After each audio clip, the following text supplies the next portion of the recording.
people who have worked for the Stroke Foundation over these last 25 years have got a lot to be proud of, and it's a very good cause to be associated with.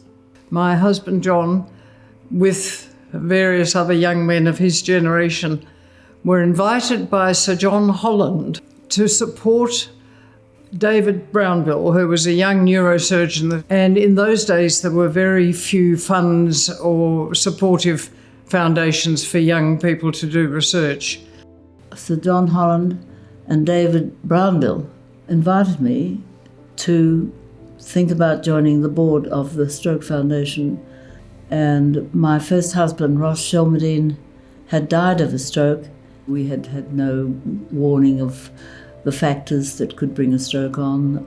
We were completely ignorant of it, me and my 4 children and my husband himself. Over the last 25 years, there have been radical changes to the treatment of stroke. When I was a medical student, basically there was nothing much you could do. Then the next lot of advances all had to do with drugs and lower blood pressure. And then these more adventurous surgical approaches have come into their own just over the last 10 years or so. The things that the Stroke Foundation they've broken a lot of ice with new methods of detection and all the post-operative and all those sort of things.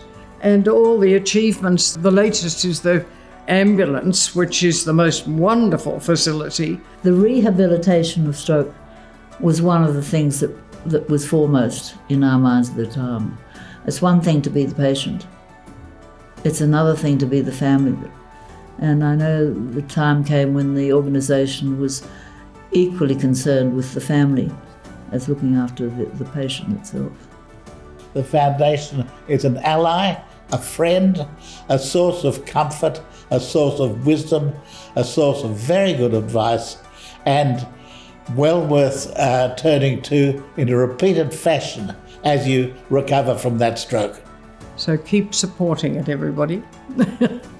We hope that it'll go on for a long time. As long as we can keep that wonderful team going, I'm sure there'll be a way one day when we can kiss stroke goodbye.